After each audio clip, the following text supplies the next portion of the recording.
How's it going, everyone? Welcome to this week's Q&A. So like every other week, if you want a chance of one of your questions being answered, make sure you do drop a comment down below, and I'll try to get to each and every question, either in your comment itself, in a future Q&A just like this one, or make a dedicated video if need be. So with that being said, let's go ahead and get started with the first question of the week, and it is proper tire rotation. So Honda wants you to rotate the front tires to the back and then rotate the back tires to the front, but crisscross them when doing so in most cases. So now, obviously, if your tires are directional, you cannot swap them from the left to the right. So in that case, you're just going to put the front tires to the back and then the back tires to the front at that point. And this is what Honda wants you to do now, or what they recommend and suggest. Now, you could just simply go front to back all the time. You could crisscross the fronts to the backs, or whatever you want to do, but that is what Honda is suggesting. I do recommend rotating the tires every other oil change at most. These new cars tend to cup the tires a lot if left in the back for an extended period of time. So every 7 to 10,000 miles, I would definitely be looking to rotate those tires. Do not wait until the backs are at 10 and the fronts are at 7. At that point, chances are your rear tires are already cupped and gonna make a ton of noise. So that would be my recommendation for that. So hopefully that answers the question for you. So the next question is engine shield. Should you take it off? Should you leave it on? Should you look to add one, etc.? So engine shields do serve a purpose. So they keep down some engine noise. So they're there to isolate some of that noise coming inside the cabin and keeping everything as quiet as possible. Also, if you live in a cold city or anything like that, like we are here, so in Newark or Belleville, or, you know, Jersey City, New York City, stuff like that, Manhattan, Yonkers, whatever, Brooklyn, anything of that nature. I'm sure like DC and stuff like that. Any city that gets cold and is very congested, there's a lot of, things going on, a lot of restaurants, stuff like that. There usually is a ton of rodent, the activity that comes with that. So in that case, a lot of times those engine shields do keep the rodents from going in your engine. Now, that doesn't stop them from going at some other wires, because these wires are soy based. So you really just have to kind of pay attention to where you are and keep in mind where you are located and stuff like that. If you're in the South, you probably don't have this issue because rodents in the winter look for food source, which is soy-based wiring, and warmth. So when they find a nice warm engine bay, they feel like they struck home, and they hit a home run, and it's nice and cozy in there for them. At that point, they like to make nests and stuff like that. So on the flip side, in the summertime, they could hold some extra heat inside that engine cover instead of being, exposed and expelled through the engine bay itself. There could be something that you may want to consider in the summertime, maybe remove it then, and in the winter put it back on. Additionally, if the car doesn't come with one, which some Hondas don't, you may want to look to add one. Again, if you live in an area that there is a lot of rodent activity, and or you're looking to quiet down that engine noise just a bit. A lot of them do have foam underneath the cover, so it looks nice and plastic, just to give it a nicer look. But underneath, there is a couple of key areas with some foam in there, again, to keep that engine noise down. So hopefully that answers the question for you. All right, so bypassing the automatic stop-start system, I honestly think it's absolutely ridiculous, and it does take a toll on the starter. So all these cars, at least in Honda and Acura, have a button that you cancel it when you start the vehicle. Now, unfortunately, you can't cancel it for the lifetime of the vehicle. You have to cancel it every time you do restart the vehicle. Now, there is a company out there, I believe they're Idle Stopper. I'll try to have the link in the description section down below.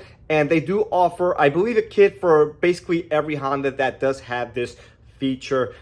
Again, I don't like it. I don't make the rules. So unfortunately, something that we have to deal with. And it does take a toll on the starter and the battery. Definitely wears them out prematurely versus a car that doesn't have the system or has a system deactivated. So something you may want to consider. These kits are usually pretty affordable and easy to install. They usually plug and play. They tee into the harness and then back into the switch. So nothing crazy. Most people should have no issue installing one of these.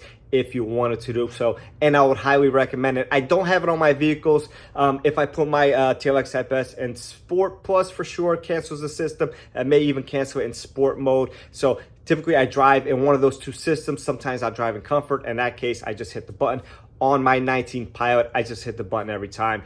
Sometimes I forget, and the first time it does it, I turn it off. It's pretty annoying, but again, not something that we can control, although we could. There is a solution for that if you choose to do so. So hopefully that answers the question for you. So we have an aftermarket parts question yet again. So if you're installing an aftermarket part, let's use head studs here for an example, and you happen to have some sort of issue with the engine. Will Honda or Acura deny the claim at that point? Chances are, absolutely, they're going to. They're going to say, well, you've been in an engine, you've messed with the engine, somebody's messed with the engine. At that point, we're not going to cover anything engine related. Now, if you have head studs and your rear caliper happens to lock up, then obviously they are clearly not related one to the other. In that case, you should be okay. On the flip side, if you go and do brakes on a vehicle and you somehow damage them, don't do them correctly, whatever, it's not going to be covered because it was something that wasn't in Honda's fault. There wasn't Honda's fault, something that was caused by somebody that shouldn't have been touching a vehicle. A perfect example, we had a car come in today. Customer took the car and had the rear brakes done elsewhere, and they ripped the harness out of the connector for the electronic parking brake system. So now there is a light. Honda's not going to cover that. Obviously, somebody else was there, and the harness doesn't rip out by itself. No, we can't send back a broken harness. Honda's going to kick that claim back, and then the dealership's going to have to pay for that. So just a couple of different examples. If you happen to add a charge pipe system to your vehicle and one of the couplers pops off, again, you may bring it to the dealer. That actually happened to me. If you follow me on Instagram, I had a similar situation like that. And the coupler popped off. Yes, I charged them to diagnose it. And yes, I charged them to put it back. Again, somebody else was out there doing this. We didn't do it. It wasn't caused by something left loose from the factory or one of the technicians at any Honda or Acura dealer. So yeah, I took time to find out the issue, and I took time to put it back together, test drive it, make sure everything was thoroughly inspected, and pass all my tests. I made sure I ripped it full throttle to make sure it holds boost and doesn't pop off again. So really depends on the situation. Anytime you modify these vehicles, you are playing with fire.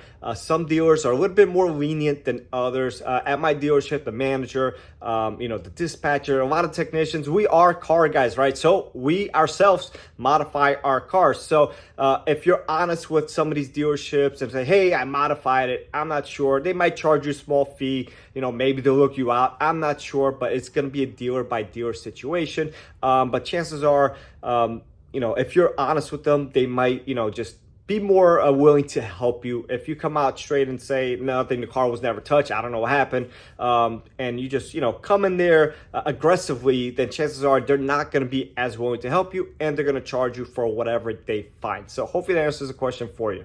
All right, last but not least, question of the week, a safe eject point of the vehicle. So you should be lifting up your vehicle on the pinch welds. There's a specific spot, 4 specific spots to be exact, on the vehicle underneath it where you should be jacking it. Now, the problem is with this, a lot of times if you're doing this on the ground and you want to be safe, right, you want to have a jack stand. Now, when you put your jack there, then your jack stand already doesn't fit. So there is a whole strip down the vehicle that you could technically support the vehicle there, keep the jack and a jack stand. And if you take off the tire, I like to throw the tire underneath there as well, just to be as safe as possible. Now, if you want to be extra cautious, I suggest lifting up the vehicle anywhere on the subframe. Sometimes they have a point on just in front or behind the spare wheel well. You've really just got to look for a solid piece of metal. You don't want to go and jack and lift up your floorboard, and now you got this hump when you put your feet down inside the vehicle. So every car is a little bit different. If you guys want, I could probably do a short series on all the cars and safe jack points. I could definitely do that. It's kind of hard to explain because, again, case by case, vehicle by vehicle, they're a little bit different. Anywhere that has a solid roll control arm is probably okay. Lift it up that point. Be extra cautious until you get a jack stand there. And at that point, you could put the jack stand on the actual lift point, and be as safe as possible. I like to keep the jack and the jack stand there. And again, kick the tire underneath if you're moving one tire or two tires.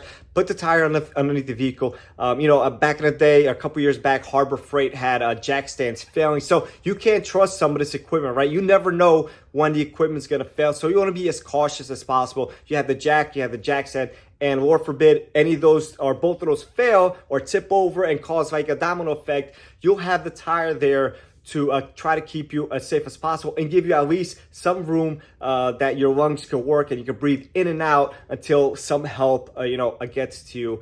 So that would be my suggestion. Again, if you want to see possibly a couple different jack points, that's not the true jack points to the vehicle that I could recommend.